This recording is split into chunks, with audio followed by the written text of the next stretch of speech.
জান্নাতের সরল পথ তুমি আমাকে দেখিয়ে দাও। আল্লাহ জান্নাতের সঠিক পথ তুমি আমাকে দেখিয়ে দাও। এখন আল্লাহ রাব্বুল আলামিন যদি জান্নাতের সঠিক পথ আমাকে না দেখাতেন, আমি অন্য কোন পথের দিকে হাঁটতে পারতাম, ঠিক না বা ঠিক? কিন্তু জান্নাতের সঠিক পথ দেখাইছেন তিনি কে? আরেকটু আওয়াজ দিয়ে বলেন কে?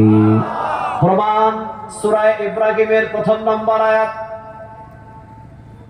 জান্নাতের সঠিক পথ যে কোরআন, সূরা ইব্রাহিমের ১ম নম্বর আয়াত, কিতাবুন আনজালনাহু ইলাইকা লিতুখরিজান নাসা মিনাজ যুলুমাতি ইলান নূর।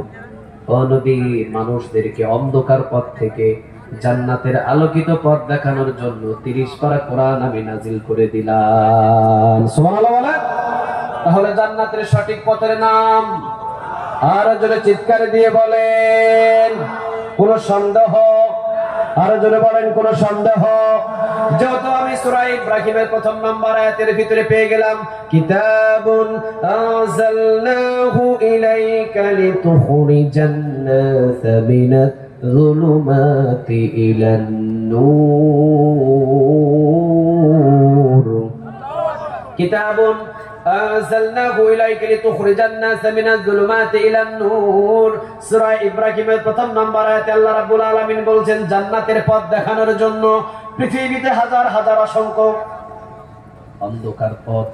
অন্ধকার পথ থেকে জান্নাতের আলোকিত পথ দেখানোর জন্য কোরআনটা নাজিল করেছেন তিনি কে? আরো জোরে চিৎকার দিয়ে বলেন, তিনি কে? তাহলে এটা হলো জান্নাতের সরল পথ, এটা হলো জান্নাতের সোজা পথ। এই পথের ভিতরে কোনো চৌমুহনী নাই, কোনো কালভার্ট নাই, কোনো ভাঙা নাই, কোনো অন্ধকার নাই। শুরু হয়েছে দুনিয়ায়, শেষ হয়েছে জান্নাতে, ঠিক না বা ঠিক? কোনো সন্দেহ? সবাই বলেন, কোনো সন্দেহ? তাহলে আমি একজন নামাজি ৪০ থেকে ৪২ বার সূরাতুল ফাতিহার ভিতরে আমি আল্লাহকে বলেছি, ইহদিনাস সিরাতাল মুস্তাকিম। আল্লাহ জান্নাতের সঠিক পথ আমি তোমার কাছে চাই, আল্লাহ জান্নাতের সরল পথ আমি তোমার কাছে চাই, আল্লাহ জান্নাতের সঠিক পথ আমি তোমার কাছে চাই। আল্লাহ রাব্বুল আলামিন সূরা ইব্রাহিমের ১ম নম্বর আয়াতের ভিতরে বলে দিলেন, কিতাবুন আনজালনাহু ইলাইকা লিতুখরিজান নাসা মিনাজ যুলুমাতি ইলান নূর। জান্নাতের সঠিক পথ হলো ৩০ পারা কোরআন। যা নামাজি, তুই যেহেতু আমাকে নামাজের ভিতরে জান্নাতের সঠিক পথ চেয়েছিস, নামাজ থেকে বাহির হয়ে আমার জান্নাতের সঠিক পথ হলো ৩০ পারা কোরআন। এই কোরআন নিয়ে তুই জীবন গঠন করা শুরু কর। আমাদের উচিত ছিল মসজিদ থেকে বাহির হয়ে কোরআনটাকে বুকের ভিতরে নিয়ে কোরআনের আন্দোলন করে জমিনের ভিতরে ঘুরে বেড়ানো, ঠিক না বা ঠিক? কিন্তু বহু নামাজি নাই। الرحمن الرحيم مالك يوم الدين।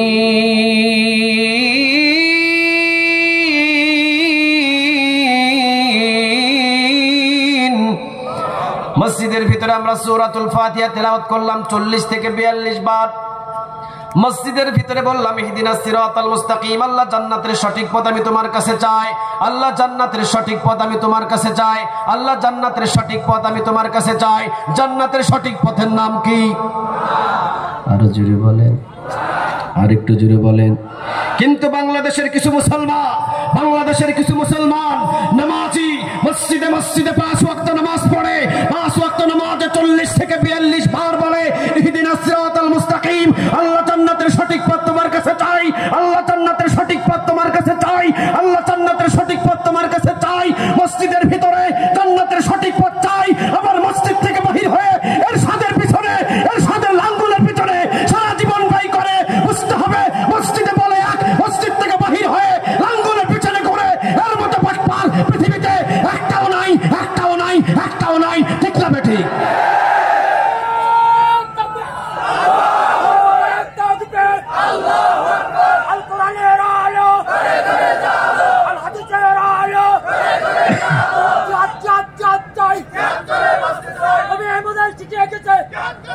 আল্লাহ তুমি কবুল করো। আরো জোরে চিৎকার দিয়ে বলেন আমিন। মসজিদের ভিতরে বললাম, ইহদিনাস সিরাতাল মুস্তাকিম। আল্লাহ জান্নাতের সঠিক পথ আমি তোমার কাছে চাই, আল্লাহ জান্নাতের সোজা পথ আমি তোমার কাছে চাই, আল্লাহ জান্নাতের সঠিক পথে তুমি আমাকে চালাও।